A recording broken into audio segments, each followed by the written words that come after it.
Hi, my name's Alyssa Scott. I'm the Director of the Neighbourhood Justice Centre in Collingwood. Prior to coming here, I actually worked as a criminal defence lawyer for a number of years, and during that time I worked extensively with men who had committed violence against women. My name's Marie Folds and I'm a Project Officer here at the Neighbourhood Justice Centre in the Crime Prevention and Community Justice team. I also am currently the Chair of the Yarra Family Violence Network. I'm Courtney Lecanto. I'm the Senior Practice Coordinator for the Family Violence Programs and Initiatives Unit at the Magistrates Courts of Victoria. Good morning. My name is Hong Vo. I'm a local worker working in family services, and I've been working in the area for a very long time.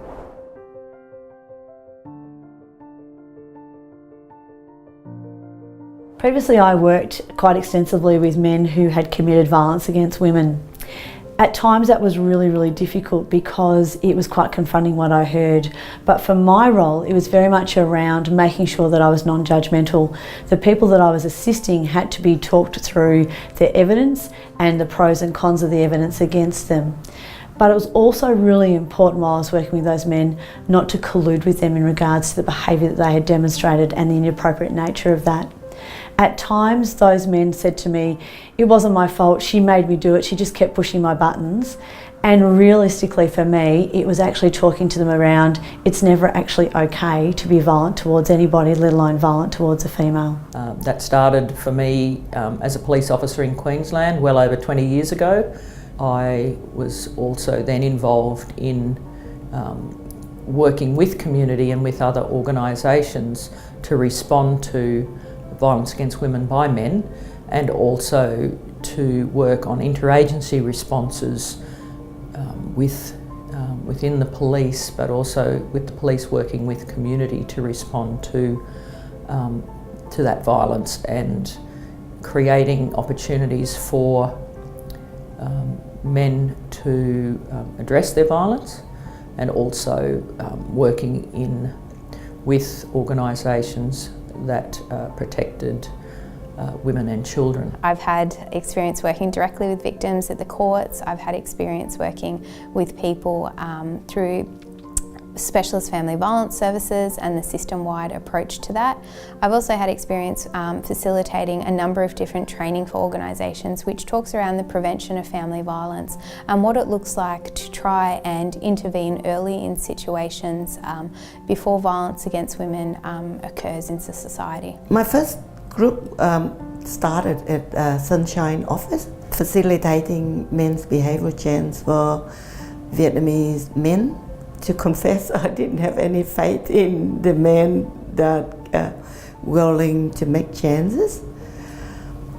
But over the year, I've changed myself, learning a lot from the men participant.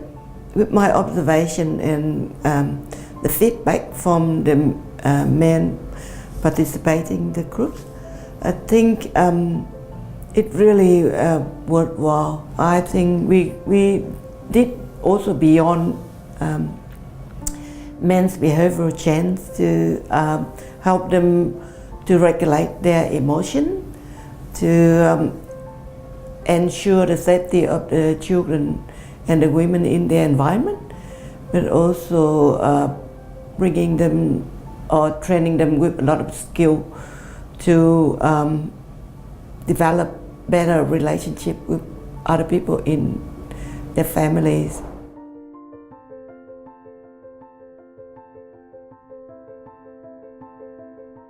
I've certainly seen that there's been some very positive cultural changes around men's behaviour towards women. Initially when I started working in this area, men tended to be quite resistant to change and not wanting to really look at a different way of approaching their behaviour. However, given what has occurred within the community and raising the profile around the fact that it is not okay for men to commit violence against families and against women and children, there has certainly been a shift in men's individual responses to me when I was a lawyer. What I think would be really important in this area, however, is for some long-term programs to be put into place.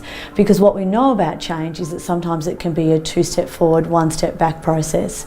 And therefore, longevity of programs is really important to have some sustainability around men's behavioural change. We've seen quite a change in the attitudes of behaviours or the attitudes to the behaviour of men's violence against women over time. Certainly since my early days of policing, there have been massive changes. There's also been, in a way, we are seeing those increased figures and increased numbers of responses to family violence, some of which are historic, but also there's more of a community accountability and I think somewhat an improvement that as a community as a whole we have made to helping victim survivors of family violence feel that they can access the justice system more readily, and that's been a positive thing. Also, the emergence of men's behaviour change programs have made a big impact. We've also seen those men's behaviour change programs being developed for other cultural groups, which we're seeing successes in terms of, particularly around child protection and those men wanting to improve their behaviours. It's not easy to make a general statement, but my experience with the men in the group that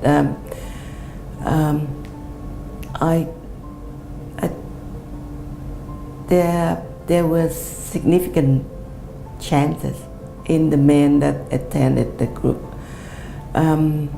even though they were most of them were mandated, but they were willing to when they are ready for chances.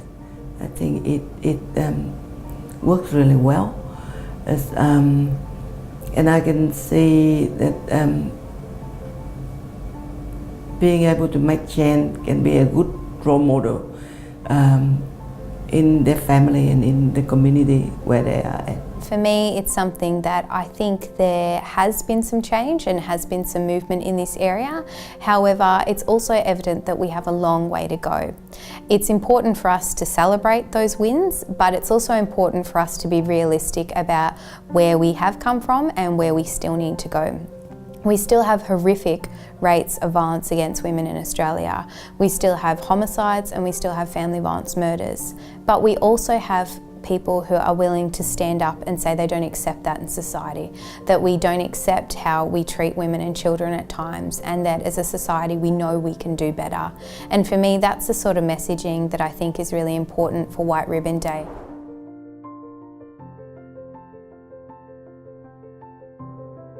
In relation to our diverse society, such as Australia, I'd like to see more programs, more resources.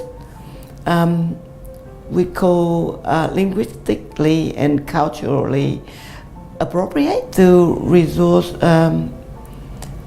people from diverse communities to participate in the movement, to bring out broader, better outcome. I guess I'd invite people as they're going through the events of White Ribbon Day to keep on thinking, what does it look like to champion this cause beyond one day, and to have an ongoing position of curiosity in their own lives about how they can work to improve the lives of women and children in all their communities and in all facets of their workplaces also. Where I would love to see White Ribbon Day go though is that it ultimately becomes a day about remembrance, a day about how things have actually been and how we therefore hope that they will never be like that again, because only then we will know that we've made significant cultural change.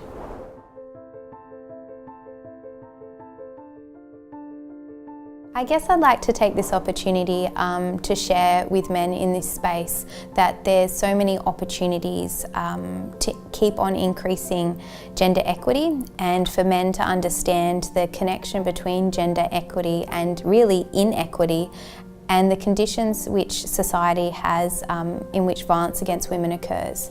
There is a strong connection between gender equity and violence against women.